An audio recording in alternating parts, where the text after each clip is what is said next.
Hello, welcome to Shooting Better Scientifically, where we explore the science and magic of developing champion kids in their 4-H shooting sports projects.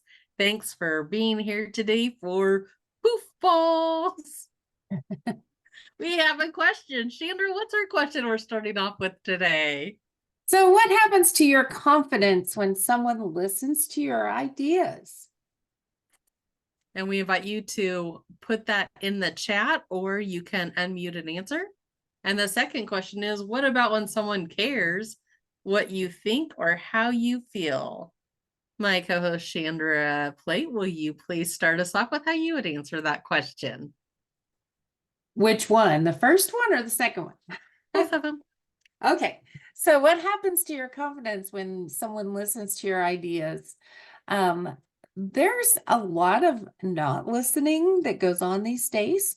And so when someone is actually listening to ideas and taking them to heart, even if they disagree with me, if they listened, that's what matters.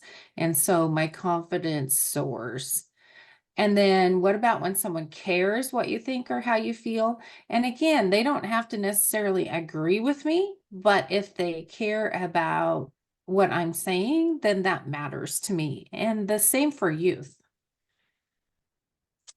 I think for me, it's a feeling of empowerment. Like I can share my ideas, so I'm a little bit braver to keep doing it then. And then when I know they care, I feel seen. I feel like I belong. So anybody want to unmute and share? Well, in the chat, we've got it helps boost your confidence and it makes you feel really good. Nice. Awesome. Any other buddy? 5, 4, 3, 2, 1. Okay. Again, everything that we're working on through the end of this year, which our end for this is in June, has to do with the magic of what the researcher found out in the 4-H thriving model. And today we are talking pro-social orientation. And these questions give you some good ideas about what is pro-social orientation. Hi, I'm Tammy Stewart. I am a trainer for National 4-H Shooting Sports, and I train in the coordinator discipline. My co-host today is Chandra Plate, and I am the Kansas State 4-H shooting sports specialist, and I also train nationally in the coordinator discipline. And our moderator today. Hi, I'm Scott Stewart. I'm program coordinator for the National 4-H Shooting Sports Committee. Glad you're all here. Feel free at any time to raise your hand if you have a question or type it in the chat, and Scott will be watching for that. So we make sure that we get your questions answered. So I will tell you, we tested this at leader training. Oh my, they were bummed that they had to wait a couple weeks before they actually got to see what was going to come out of this. And so we're doing pro-social orientation, kids being able to work together, listen to each other with poof balls. And thanks our leader, Jason, there, who really demonstrated that well for us.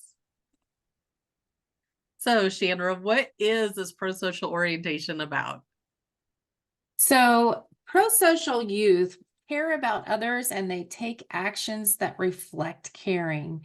And so as we concentrate on pro-social orientation, today we're going to concentrate on showing other people that we care by listening to their ideas and implementing some of those ideas. If I was sitting here watching this, I'd be thinking, what do poof balls and shooting at them have to do with this? But what it comes down to is pro-social orientation we're really building in while we're making the poof balls.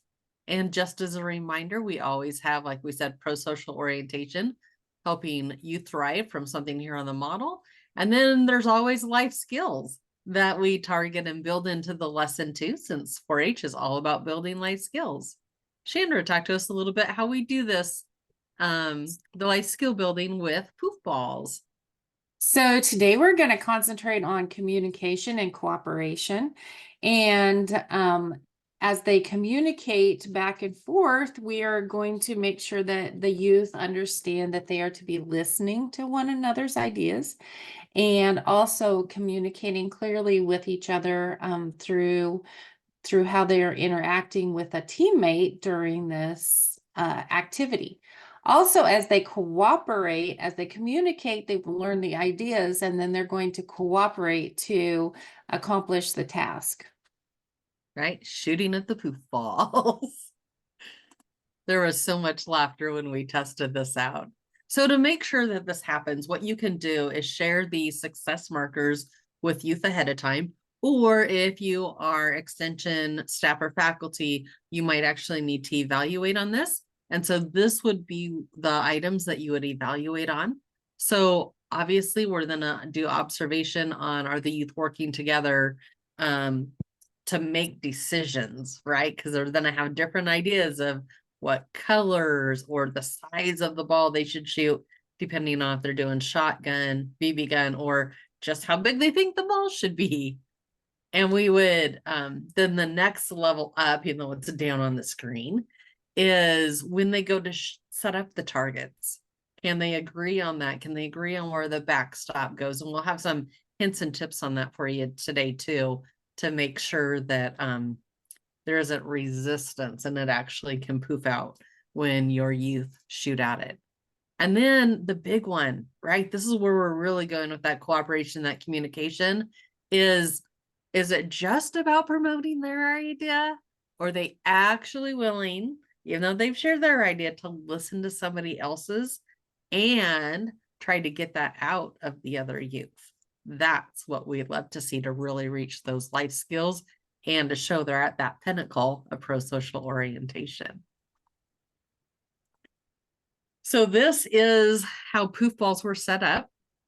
And so you can see we've talked about this in the lesson plan that we'll show you in a minute. In the upper left-hand corner, that is where we tested it all with Nerf guns. And so maybe you have some younger siblings that aren't allowed to shoot, or maybe you want to do some fun things at home on your own testing this out. So we tested it with Nerf guns. You have to get pretty close for them to poof.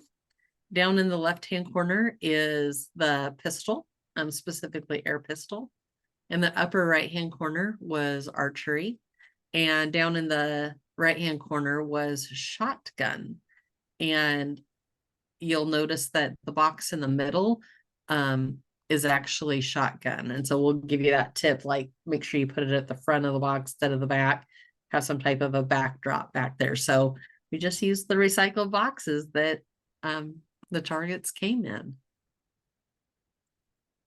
So let's now see how this lesson works.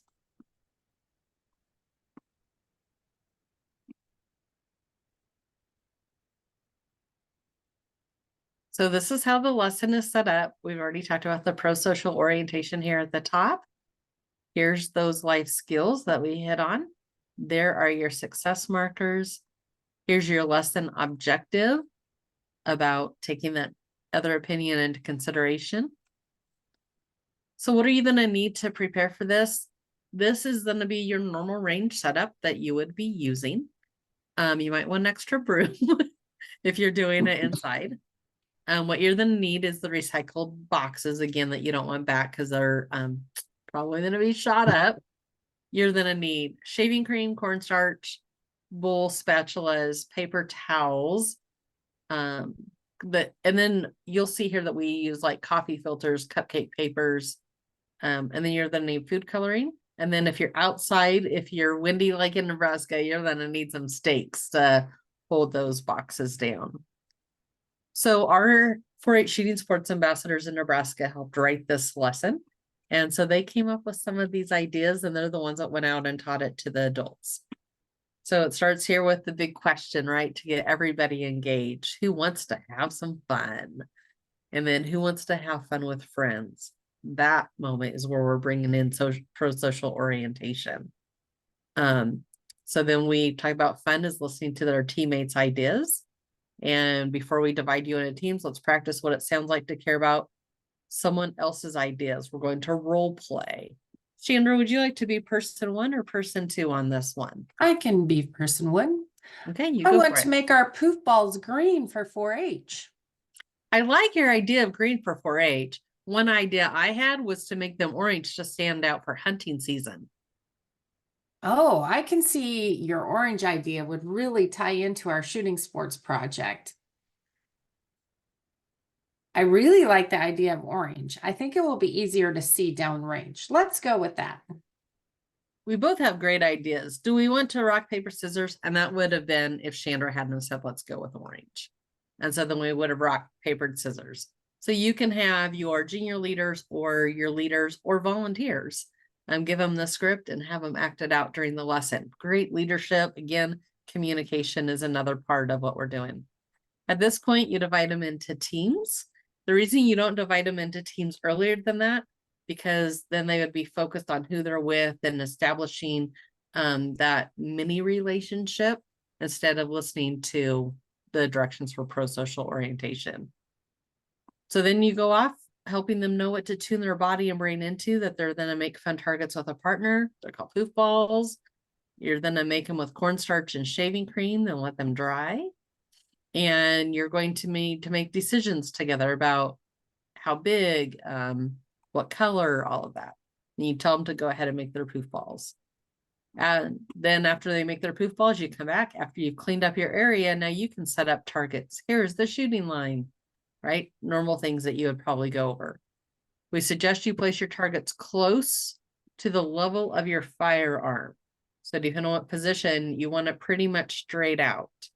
If you shoot from the top, the box stops it from poofing because it's that resistance there, just kind of flattens.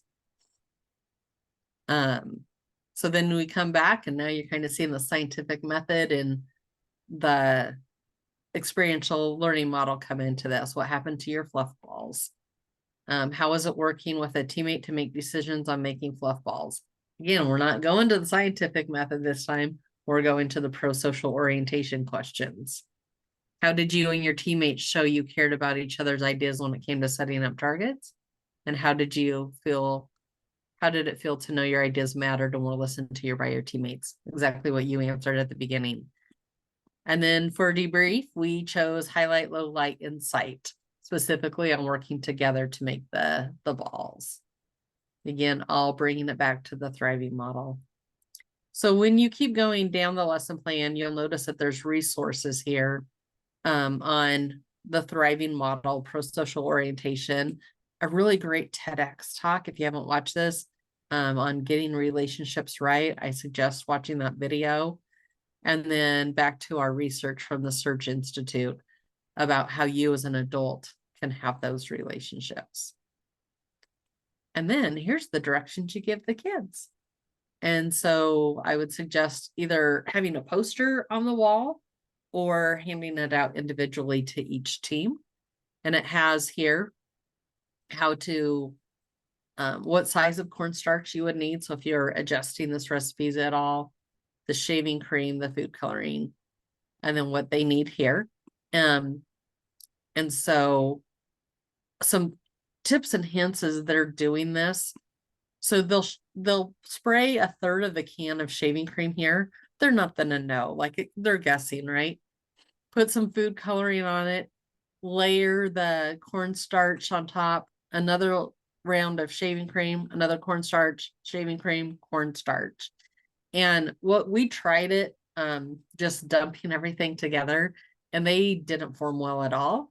But you'll notice when we started layering and the ambassadors had tested this, it became this really nice consistency to make their balls.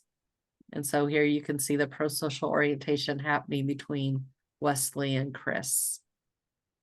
So here's some other tips. If you're doing it for shotgun or muzzleloader, what we found out is like softball size balls work best. If you're using it for 22 or arrows, use cupcake papers to help them know to form the size. For BBs or pellets or Nerf dots, the mini muffins work really well to put these in. And then the other thing is when you're setting the targets up on a box, you want them towards the front of the box. If you go towards the back of the box, it's harder for the shooter to be able to gauge where to shoot at. So you want that target front and center. So those are those tips.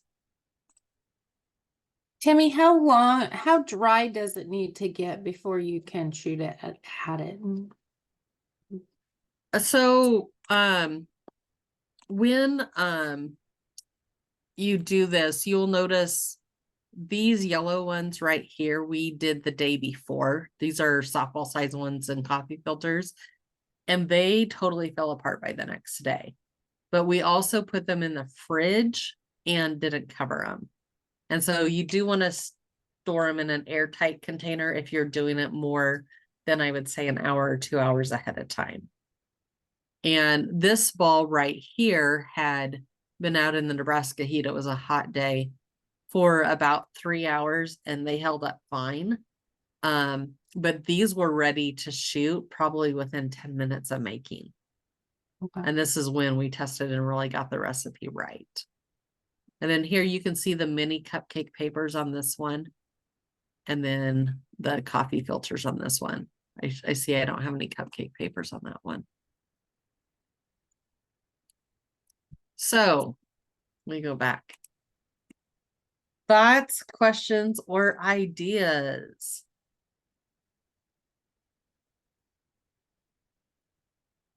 Looks like it might be fun.